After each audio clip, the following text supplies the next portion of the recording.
रजनी आणि सूरज त्यांच्या खोलीत बसून गप्पा मारत होते. तेवढ्यात अचानक रजनीची नणंद अंकिता धडधडत बेडरूममध्ये आली आणि म्हणाली, अहो वहिनी, तुम्ही स्वयंपाकघरातले घाणेरडे भांडी असंच सोडून दिले आहेत. आमच्या घरात एवढ्या वेळ घाणेरडे भांडी ठेवत नाहीत. सूरज म्हणाला, मग अंकिता, तूच भांडी धुवून टाक ना, वहिनीला त्रास का देतायस? तेव्हा अंकिता तोंड वाकडे करून म्हणाली, अच्छा, मग मी वहिनीला त्रास देत आहे का? अरे, ती या घरची सून आहे, मग सर्व कामे करण्याची जबाबदारी तिचीच बनते ना. माहीत आहे ना, मी जेव्हा जेव्हा जेवण बनवते तेव्हा संपूर्ण स्वयंपाकघर चकचकीत ठेवते. उलट वहिनीच्या बाबतीत बघा, स्लॅबवर तेलाचे डाग पडले आहेत, सामान विखुरलेले आहे.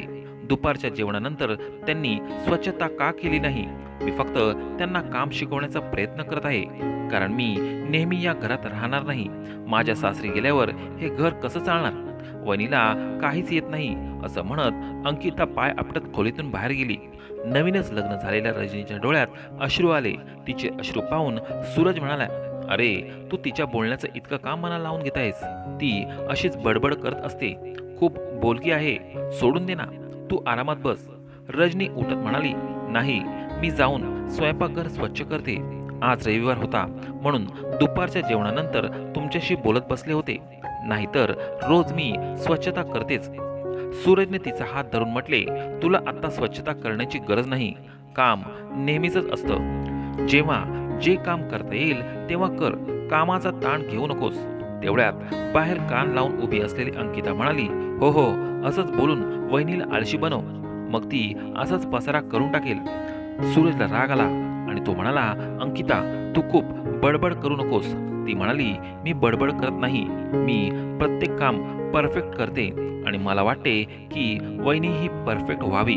रजनी विचारात पडली, हिने मला परफेक्ट करण्याची गरज काय आहे? अंकिता माझ्या मागे का पडली आहे? ती जाऊन स्वयंपाकघर स्वच्छ करू लागली. तेवढ्यात तिची सासू सरोजबाई उठून आल्या आणि म्हणाल्या, सुनबाई, मी लिंबू पाणी बनवणार आहे, तुला हवं का? रजनी म्हणाली, नाही आई. सरोजबाई फ्रीजमधून लिंबू काढून पाणी बनवू लागल्या. अंकिता पुन्हा आली आणि म्हणाली, वहिनी, तुम्ही इथे असताना आई लिंबू पाणी बनवत आहेत, तुम्हाला लाज वाटत नाही? रजनी म्हणाली, ताई, माझे हात घाणेरडे आहेत. अंकिता म्हणाली, हो हो, बघते मी किती स्वच्छता करता. तुम्ही आधीच स्वच्छता केली असती तर आईला लिंबू पाणी बनवावं लागलं नसतं. सरोजबाई म्हणाल्या, अगं, मी स्वतःसाठी लिंबू पाणी बनवू शकत नाही का? माझे हातपाय चांगले आहेत. वहिनीसोबत अशा प्रकारे बोलू नकोस. अंकिता म्हणाली, आई, असं होत नाही, वहिनीने टाइम मॅनेजमेंट शिकायला हवं. रजनीच्या डोळ्यात पुन्हा अश्रू आले.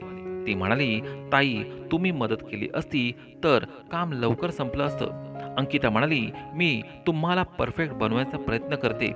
सरोजबाईंनी अंकिताला बाजूला घेतले आणि समजावले, तू सूनबाईच्या पाठीमागे का पडतेस? तीही चांगलं काम करते. अंकिता म्हणाली, मी परफेक्ट आहे म्हणून वहिनींचं काम मला आवडत नाही. सरोजबाई म्हणाल्या, प्रत्येकाची काम करण्याची पद्धत वेगळी असते. काही काळानंतर अंकिताचा विवाह झाला. तिच्या सासूने पोहे बनवायला सांगितले. पोह्यात काजू पाहून सासू म्हणाल्या, आम्हाला काजू आवडत नाहीत. अंकिता निराश झाली. तिला वाटले होते की सर्व तिची प्रशंसा करतील, पण सासूच्या टीकेमुळे तिला धक्का बसला. ती खचली.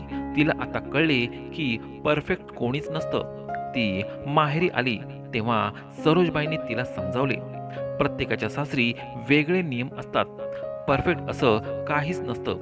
अंकिता लाजली आणि रजनीला म्हणाली, मला माफ करा वहिनी, मी तुम्हाला खूप त्रास दिला. रजनी म्हणाली, नंतर सर्व काही ठीक होईल. मित्रांनो, या कथेतून हीच शिकवण मिळते की प्रत्येकाची काम करण्याची पद्धत वेगळी असते. कोणीही स्वतःला परफेक्ट समजू नका. वेळ आणि संयमाने सर्व काही शिकता येतं. मित्रांनो, कथा आवडल्यास मराठी स्टोरी या चॅनलला सबस्क्राईब करा. धन्यवाद.